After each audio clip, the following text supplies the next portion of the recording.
The Dentalpreneur Podcast. Okay, doctor, it's time to put down that handpiece. You're listening to the show dedicated to helping dentists get their lives back.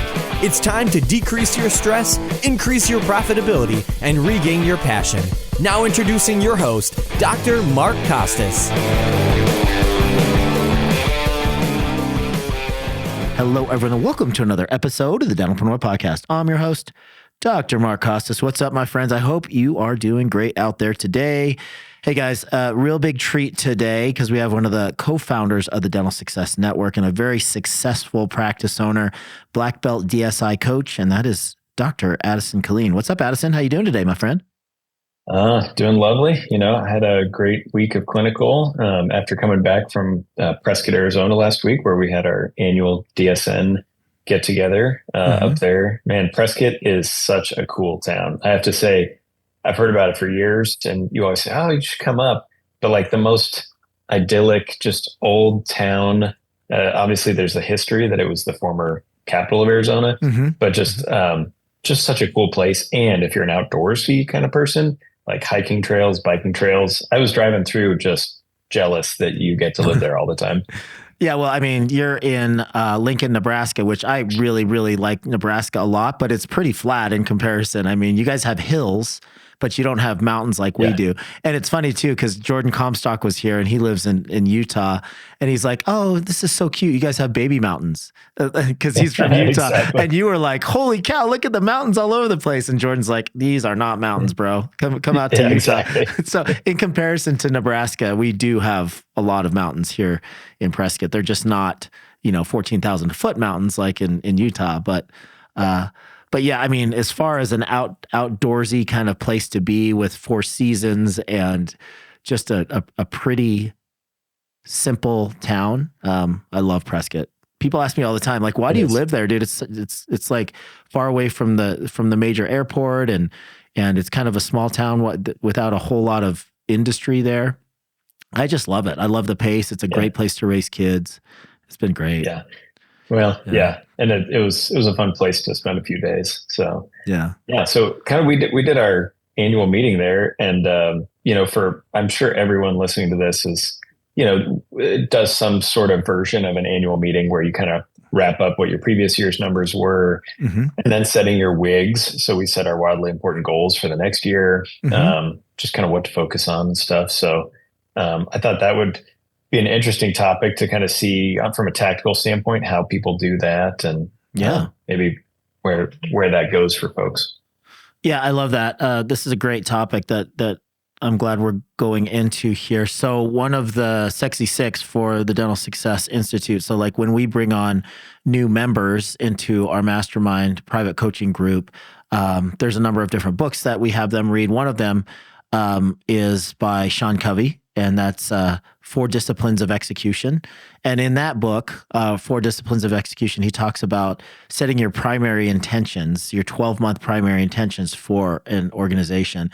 And those would basically be your 3 main goals of an organization. He calls them WIGs, wildly important goals. And he talks about a lot of different things in order to get everybody on your team to be able to help achieve those initiatives for that year. And he talks about lead measures versus lag measures. Lead measures are those measures that have not happened yet, but people on your team commit to in order to support one of those wildly important goals. And I think, right in the beginning of the book, one of the things that I think is really interesting is he talked about a percentage, and it's something like 97%. I may be wrong for you fact checkers out there, but a very high percentage of people that work within organizations don't know what the primary objectives of the organization are. And a lot of times they don't know what they are because they've never been defined by the owner of the business, right? So that's just like one of those things that if you are all charging towards something, but you don't know what that something is, you're going to get a lot less favorable results, right? It's like, let's just work really hard, guys, because we want to grow. And that's just a very kind of nebulous, general kind of goal that's not going to get you exactly where you want to be. So I think that one of the things that we work on so much in DSI and Addison is one of the black belt coaches. In fact, you're the guy that's kind of the coordinator of all the black belt coaches. We're constantly saying, all right, let's just stop for a second. I understand that here are some of the things that you want to achieve or some of the things that you're busy doing, but why do you want to do that? And what is the overall vision? What are the three primary objectives that you're working on right now? And if the owner of the business can't define those, most definitely the people that work for you are not going to be able to define those. Yeah. Well, it's kind of, when we talk to folks who are new to the group, it's always, you actually start like 10 years, about 10 years out. And then you, start working backwards. So it's like, well, or when is retirement going to be for you? Or when are you going to maybe put down the handpiece? Yeah. And then, okay, do you really want to actually separate yourself from the business at that point? Or do you want to continue to own it and just do management and then like work backwards? So the wildly important goals though, are the things that, we always talk about just 12 months. And it's a lot easier. I mean, you have a vision, but the further out that vision gets, it gets a little bit more nebulous. Sure. It's not quite as easy to visualize what that looks like. But in 12 months, like, okay, I can pretty surely get this done. Mm-hmm. Now, some folks are in a wild growth mode and they're like, okay, well, I got to do some construction expansion. Whereas the other folks are just like, well, I don't need to necessarily grow the business, but I need to get it more profitable or more comfortable, which in my language means you got to get it systemized so that you're not the bottleneck of decisions. For example, just 2 days ago, one of my dental assistants came to me and said, hey, we're having so many issues with some dental equipment. Can you call the company or can you do this? And I said, well, let's flip that around. Let's have you do this, CC me on your email to the company, to the vendor, like basically put the force of the doctor behind this task item and say, if it doesn't get done, there's going to be hell to pay. Mm-hmm. So just turning it right back around, sometimes our team members love to put monkeys on our back. There's a Harvard Business Review article a while back that actually said, get the monkey off your back.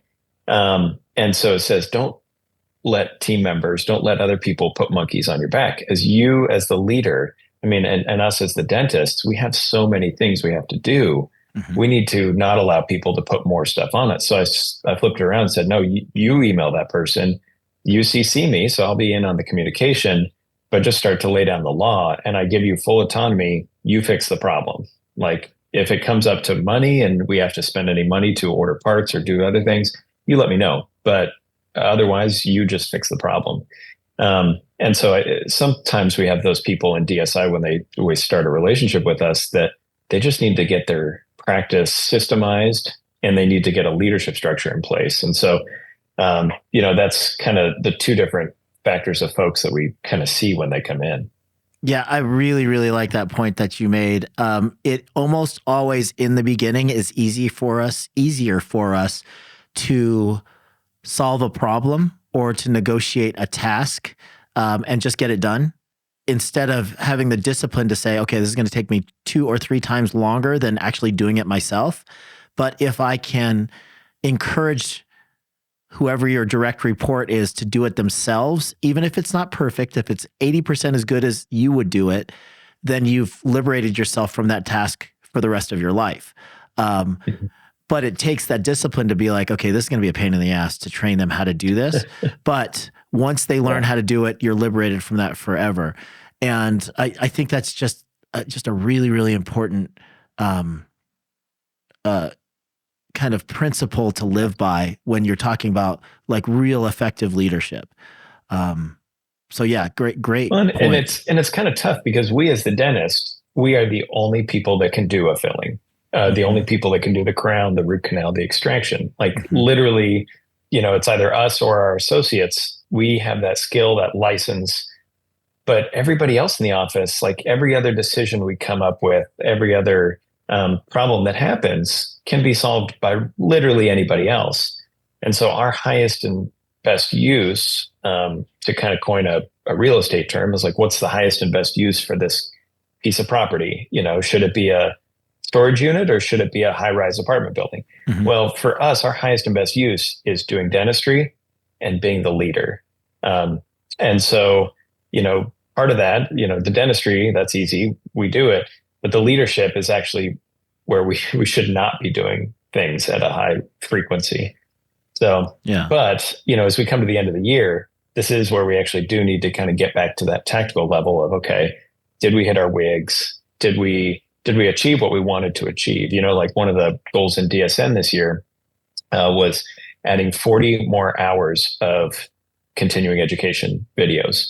Now we blew that out of the water. So that was kind of easy. We needed to set a little bit more aggressive goals, but that was one of our WIGs and everyone on the team knew it. Like we had posters made, like everyone on the digital team, the management team, everyone just knew it was 40. Like that was, and so, you split that up into months and then you say, okay, well, as long as we just get, 3 to 4 videos or hours of continuing ed every month, we'll hit our goal by December.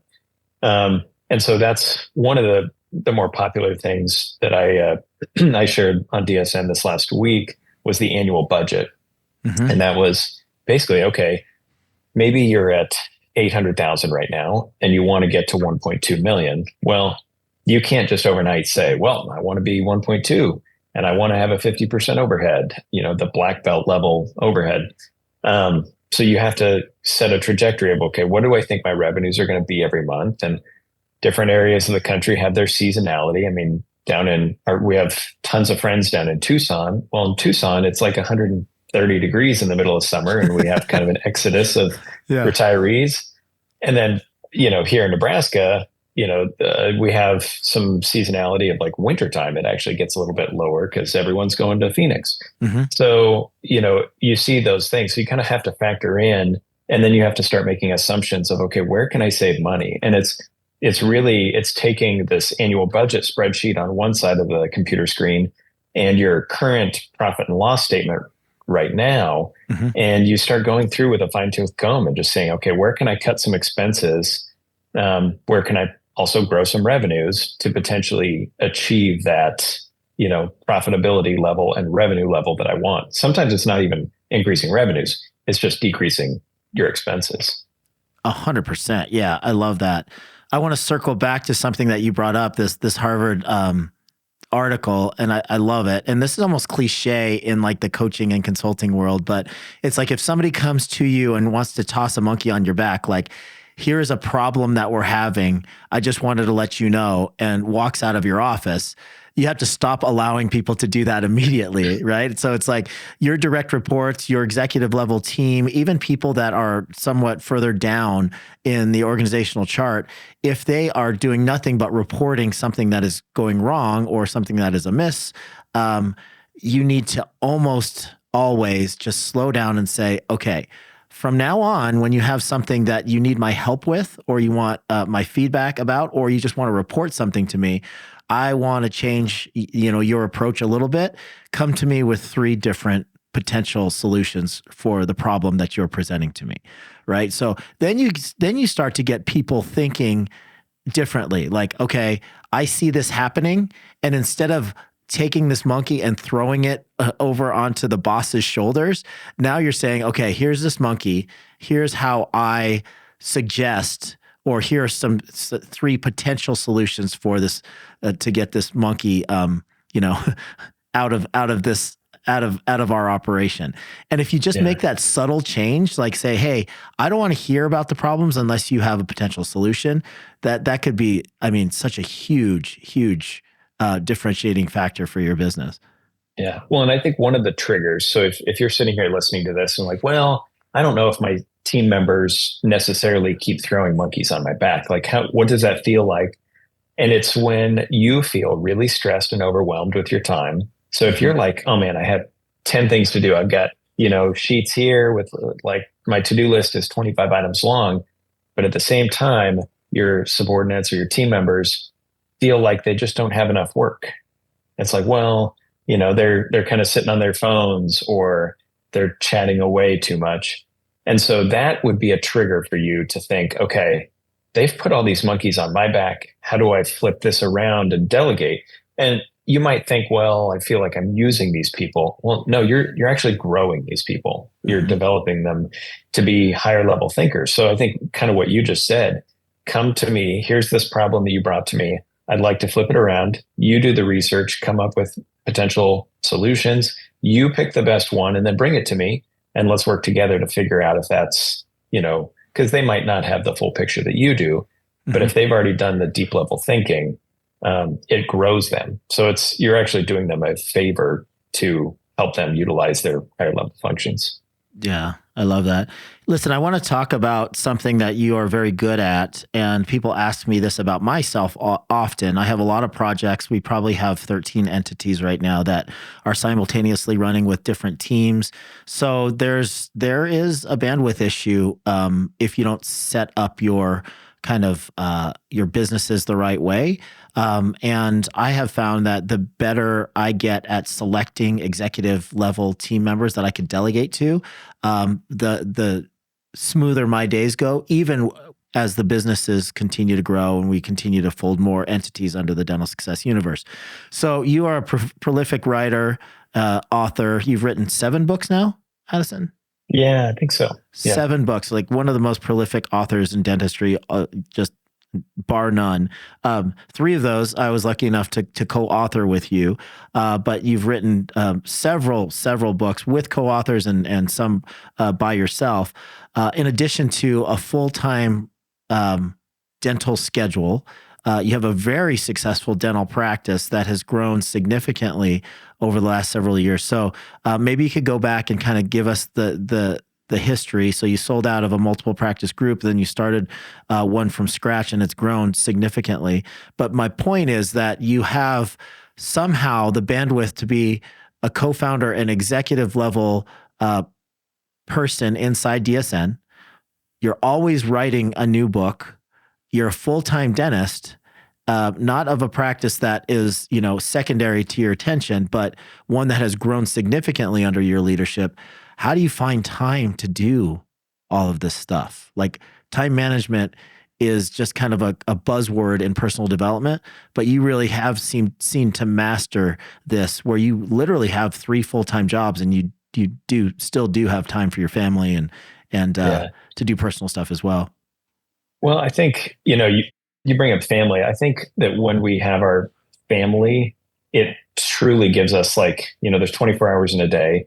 You have a certain amount that you have to sleep. And then the rest of your waking hours, it's either family time or at least in my mind, it's family time or work time. Mm-hmm. And so I think having a family and being okay, I'm going to get home at this time, that's instantly sets a wall around my productivity time. Mm-hmm. And it's a lot of the smaller, decisions every day that leads to my overall productivity. One of the things is just I always wake up. I try to keep my sleep schedule as routine as possible, so that my sleep is usually scrunched into about a 6.5 to 7 hour window. I wake up at about 4:30 every day. I instantly go drink a bottle of water, drink a little coffee, do a workout, and then try to get at least an hour of work in. And that hour, that's my best time of the day. So for me, that anytime between 5 a.m. and 7 a.m. when my kids wake up is either workout or work. And so that's when my brain is fresh. I think through ideas well. And that's when I typically write. So for you, if you're thinking, okay, when is my best time? Maybe you're a night owl and you think really clearly between 10 and midnight or something. Mm-hmm. So if that's your best hours, okay, save that deep work for those hours. Don't be doing it when maybe you've had an afternoon, like a bowl of rice at lunch and you feel sleepy. Don't do that. Mm-hmm. But then, usually, it's just always hiring the best people around you as well in the dental practice. So my story, when I had 6 offices, we grew them up to be about a $7.5 million revenue level between the 6 offices. I sold out of those in 2018. And then about a year later, we started this in the new location, a sandwich shop just a couple miles down the road from my house. And mm-hmm. this practice, I did all the right things. Now, it was still scary as hell. It was, you still, anytime you have a startup and 0 revenues, it's still scary when it's your neck on the line. And so we built out 6 operatories, me and I, then I had an associate then, he's now a partner. But these 6 operatories, now we've grown to 11 operatories. We're doing a couple more operatories on the other side of Pizza Hut here. So as a surgical center. So we will have 14 operatories in the middle of this year. We're shooting for about 5.1 million in revenue this year. Wow. Amazing. So, holy cow, dude. Yeah. Yeah. So it's, it's pretty good. I've got 4 doctors with me now. Probably will need a 5th doctor sometime later this year, just because it's averaging about 250 new patients a month. And so basically, it's built on the right systems. You do little things in stacking, it's called like habit stacking. So basically my habit in the morning, it's drink water, then drink coffee, then go work out real quick.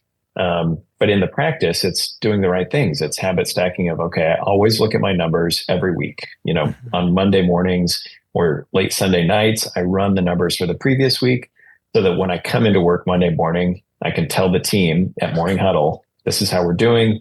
These were some wins from last week. These were some spots we needed to improve on. Mm-hmm. So every week I look at weekly numbers. Every month I look at a P&L from my accountant.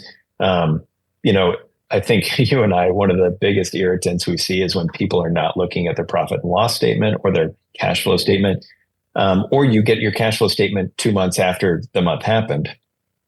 So I always like to have it between like 7 to 10 days after the end of the month. Mm-hmm. So that I can know, okay, how profitable was I last month, from both a tax perspective as well as a cash flow perspective.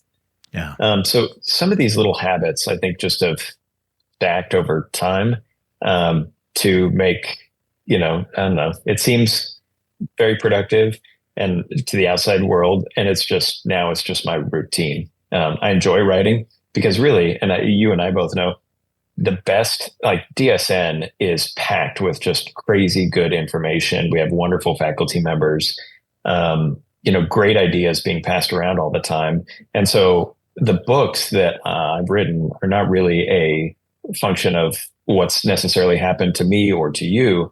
It's some of the best ideas from the smartest minds in dentistry. Mm-hmm. And so, the books, they kind of write themselves after I do a bunch of research. And so hopefully this next year I'll have 2 to 3 books coming out, just because the research process has been slow for these next couple books. But it's just a function of boiling down the best information from the best minds. Yeah. Awesome. That was such a great answer. I would like to talk to you since you've been there since day one with me, in founding the Dental Success Network with Michael and a handful of other people that we eventually kind of bought out, and we refined the ownership group to just the 3 of us. But, super proud upon reflection of what we've been able to accomplish in a relatively short period of time with DSN and being a brand new company not long ago. But now we have 1,430 active members inside the network, which I think is absolutely unbelievable. But at the same time, we look at each other like frustrated because we don't really have a competitor in the space. Nobody else, there's no other company that does what we do with this vibrant community with, it's kind of a coaching community, right? So we have this vibrant community and we have the largest GPO in the world because with the Dental Success Network, preferred vendors and Synergy merged together, that makes one of the largest GPOs in the world. And then we have like this huge bank of continuing education and resources, document vault, all that stuff. So really there is no competitor, right?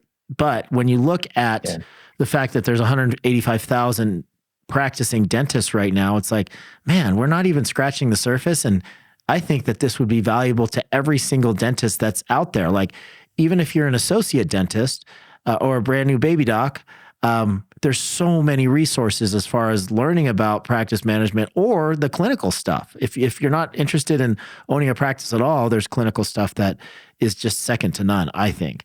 So like one of our frustrations is that like, how come we don't have 100,000 people inside DSN. And not from a monetary perspective. It's just like, this is like a company that I think can really, really move the needle as far as how you are as a leader, practice owner, spouse, more healthy because we have the biohacking room.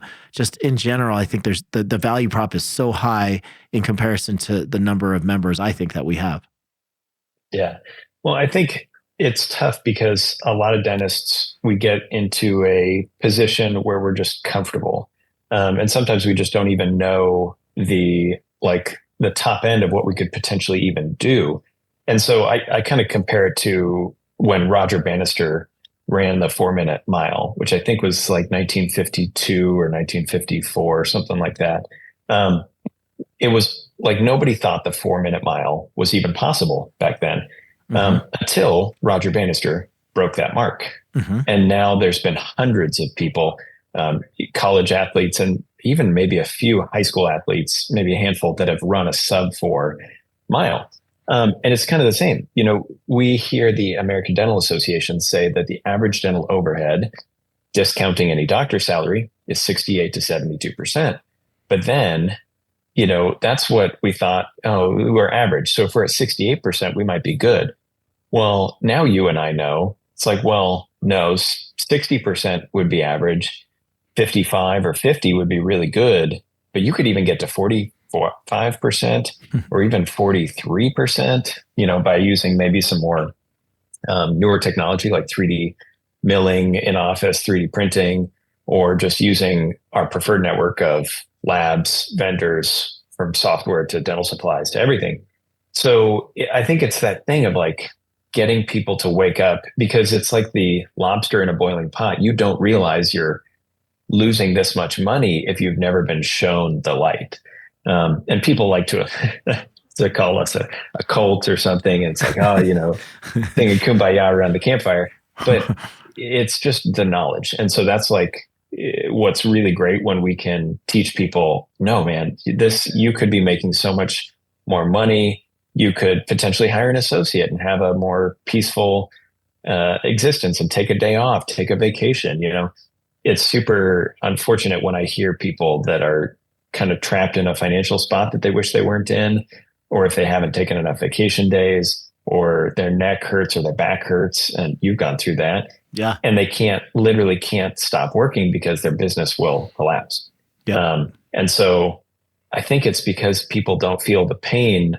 They're just mildly uncomfortable, and mildly uncomfortable is not a place that is good for us. You know, there's stress that happens to all of us, but you'd rather it be the stress that you kind of impart on yourself because you're going towards something, rather than somebody pushing you into a place where you'd rather not be. That's such a good answer. And I looked it up as you were talking. 1,755 people have broken the 4-minute barrier since Roger Bannister in 1954. So that's a lot of people. And up until that point, 0 people had done it. And as soon as he broke it, it's not that athletes got that much better. It's that he drew a line in the sand and said, this is possible. And once that barrier is broken down, you know, 1,700 people have managed to also, you know, match that that great feat. I will say, you know, to your point, Addison, and such a good point, that the pain isn't extreme enough. And I talked about this at the summit last year, and it's like, why, if your practice has 68 to 72% overhead, which means you are negative 2% profitable to 2% to positive 2% profitable, and that's the average practice in the United States. Holy cow. Why don't more people take more interest in shaving that overhead down and figuring out how to get that delta, that 20% more out of your practice for no more hours? Just learn how to run your practice better. You're going to give yourself a 20% raise, which is huge. If that's $1 million practice, that's an extra $200,000. Amortize that over the next, 15 or 20 years of your dental career. That's tens of millions of dollars with compounding interest, like that you're missing out on just because you're not educating yourself enough to learn how to squeeze that extra 20% out of your practice. And you're there anyway. You're in the practice anyway. You're producing enough, but you just don't know how to squeeze that extra profitability out of there. So that's one thing that frustrates me. But the thing that I talked about specifically at the summit was the fact that the pain is not bad enough because the average dentist still brings home between $230,000 and $240,000 a year. That's a really, really nice living. So if we're already comfortable in that, it's not giving us enough pain to take the initiative and make the effort to learn how to squeeze that extra 20% out. Mm-hmm. So you're absolutely right. It's almost like the golden handcuffs and a blessing and the curse that our skill set is so valuable that even if we run a really sloppy practice, we're still making over $200,000 a year. So, I mean, I can talk all day long. That's what's great about the folks on DSN. I think everyone on DSN is awake to the fact that like, this is what the entire landscape looks like. You know, the 4-minute mile is not impossible. The 50% overhead is not impossible. Mm-hmm. You know, I can use the vendors. I can get to 52. Then I increase some systemization. I get to 50. I can maybe switch up a few things here and there and tighten my belt. I could get to 45. You know, I think back when you and Jake started DSI 10 years ago, you know, that 55% level seemed like, oh, maybe this is the lowest somebody could get. And then people started blowing through that. And then it was like, well, I guess we need to create a new level. And then people started blowing through that. Now people are just running so crazy profitable businesses that it's like having to rewrite the book every year, because it's just like, oh my gosh, and it's not that they're doing anything different than the rest of our dental practices. It's not like they're hiring team members who are low paid. It's just that they are really systemized. And I think by doing, you know, stacking little habits, you're not going from 0 to extremely profitable from now until January or February this next year. Mm-hmm. It's that you're just, okay, I'm going to start working on a little system here. And then I'm going to get better at answering phone calls here. And then I'm going to look at my supply budget in March. And then I'm going to look, you know, at my labs in April, and just kind of stacking those things to get to where you want to go. And I think that's hopefully what people will start doing as they kind of utilize all the resources that we are offering. Yeah, that's awesome. You spoke at the summit and at a mastermind meeting, and you've done a webinar on this. The profit allocation accounts. You and I are both kind of fans of Mike Michalowicz and his book, Profit First. I don't want to get super deep into that because you've covered that a couple different times. What I would like from a high level is maybe talk us through how you estimate your quarterly payments for taxes, and how you are able to kind of put aside that money so that we don't have a huge surprise at the end of the year.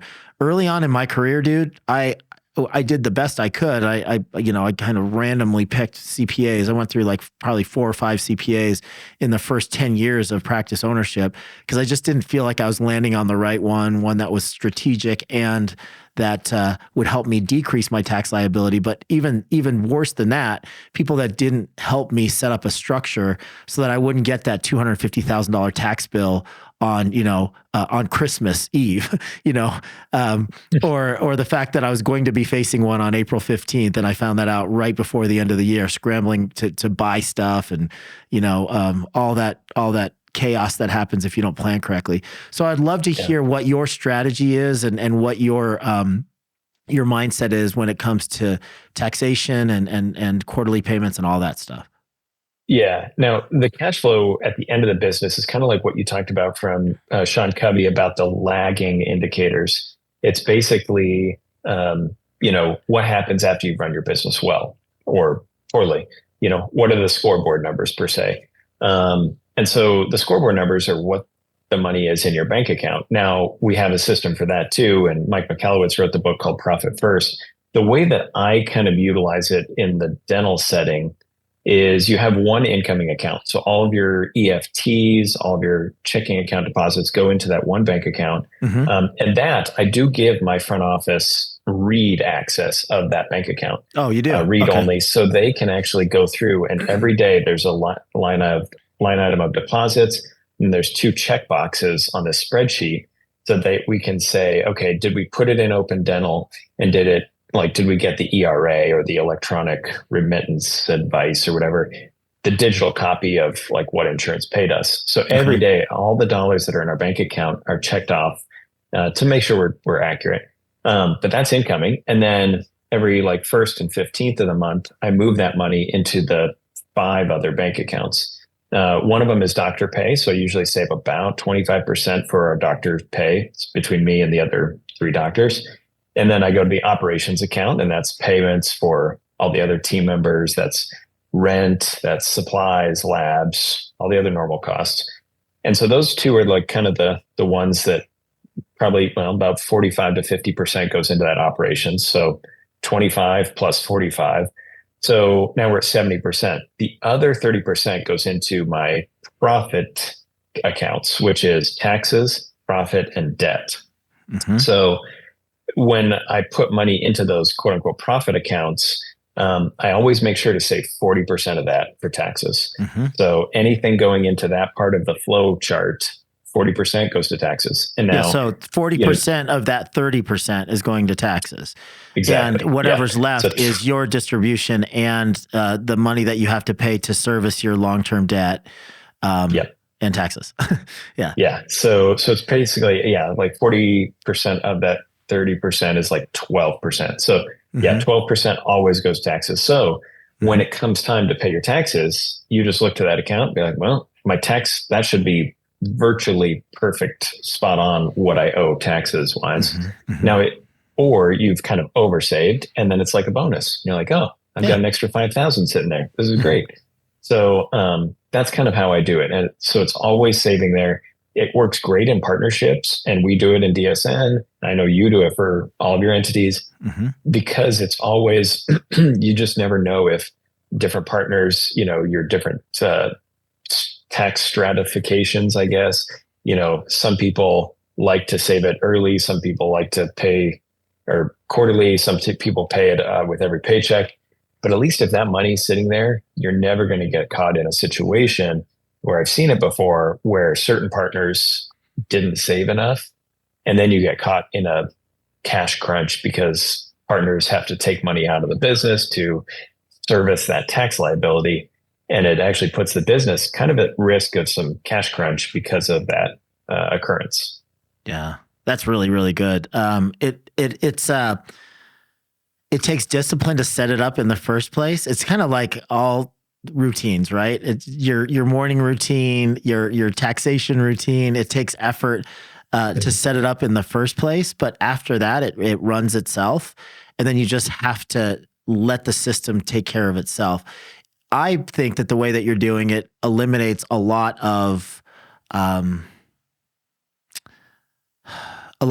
hard decisions and the misappropriation of funds that happens so many times when we're living off distributions, and the practice becomes our ATM, right? It's like, oh, I want to buy this fancy thing. I want to go on this vacation. Like there's certain parameters and certain disciplines that you have to abide by in order to not, send your cash flow in the tank. And if you have a process like this set up, any of the money that's left over after taxes and debt are taken care of for that particular month, you can feel free and guilt-free to use it however you want. Like go on that vacation, buy that new sports car, whatever you want to do with it. You know that everything else has been checked off, particularly taxes. And right now is the time when people in our circles that haven't planned correctly are really, really stressed because they're trying to figure out like what they can do, with however many days left in 2023 to decrease that tax liability. And it's a terrible feeling. Like, holy cow, I'm going to owe $200,000. How am I going to chunk that down between now and, April 15th? It's a terrible feeling. I found myself in that situation many times. Yeah. So that's, it's just those little systems that you set up, and it's kind of what you've been teaching in DSI for a long time is you have those 6 major parts of your business, and one major part of your business, which does take planning, time and effort and systemization, is cash flow and overhead control. And part of that's like your annual budget, going through the P&L tooth and comb, and creating, bank accounts like this just to make sure you're like, you can always just sleep well at night. I mean, that's kind of the big thing. Yeah, for sure. All right. So in the last 2 minutes here, I want to be respectful of your time, but in the last 2 minutes, maybe you can talk through, what your process is for setting your primary objectives for a year, because I don't know if this is the type of person that you are, but I love the first part of a year. I love New Year's Eve, and I love the 1st of January, just because I feel like, here's what I'm going to do. I'm going to sit down and I'm going to reflect what worked last year, what didn't work, and then what are my primary objectives going to be. And then I can sit down and reverse engineer, okay, over a 12-month period of time, here's what has to happen at certain intervals in order for me to be able to accomplish these goals. They often say that people underestimate what they can do in 10 years, but they greatly overestimate what they can do in 12 months in a year. Yeah. So in order to set realistic goals, you have to have some sort of a reverse engineering and milestone kind of plan. So how do you go about setting goals for the year, and what's your process? Yeah. So, part of it is looking like what they call baseline budgeting of like, okay, what was it last year? What's it going to be this next year? For my top line revenue of the dental practice, I looked at our trends that we currently see, are they going to continue? For the most part, I thought they were. And so I just said, okay, with linear growth in number of providers and number of operatories, number of team members, what could we reasonably expect? And then let's push it just a smidge, like 5% over that. So that's where I kind of came up with, okay, 5.1 million is our goal there. We run a pretty healthy marketing campaign throughout the community to generate new patients. So, but I thought, okay, 2,400 is what we got this year. We just got it a couple days ago. And so I think, okay, 2,500 this next year with a little bit more capacity, 2,500 will be good. And then another 450 Google reviews, just because I love, Google reviews are both, they kind of harken to our core values that we want fantastic experience for all of our guests. So that's kind of how I came about it. It was a little bit of a baseline, but I just looked at some of the trends and kind of figured out. Now, we talked about, okay, how does that build into a long-term vision? In 5-10 years, I don't know what our revenues are going to be. Yeah. I kind of know what the team should look like though. And so I think I'm going to one of the goals this year is I'm going to need more team members. So I'm going to do another one of the assisting school classes to hopefully get another 4 to 5 assistants through the school so that I can pick off maybe 2 or 3 of them. So just kind of, but that's planning that I don't really, I know I want to get it done in 12 months. I just haven't kind of put the details around it yet. And how about like your family, personal hobby type goals? Like you in addition to everything else, you're an endurance athlete and you do a ton of cool races and you challenge yourself physically in a lot of different ways on a daily basis. So how do you set those types of goals? Yeah. Pretty much, I just kind of wing it. With the endurance, me and my buddies talked, we want to do at least 100-mile bike ride every month. Usually that's like gravel or trails, something like that. Crazy. With family vacations, I'm going to try to do at least one family vacation on a weekend every month or something. Okay. Where we just go somewhere fun, and doesn't have to be crazy, but maybe drive an hour, stay a couple nights at a hotel or something. And but just family time and doing that sort of stuff.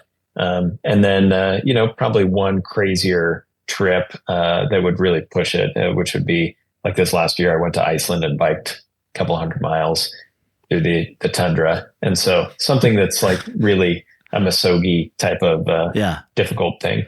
Yeah. Yeah. And if you guys don't know what Misogi is, it's something that we do inside DSI. It is a physical challenge that you have maybe a 50% chance of accomplishing, something that really, really pushes you. And it could be anything.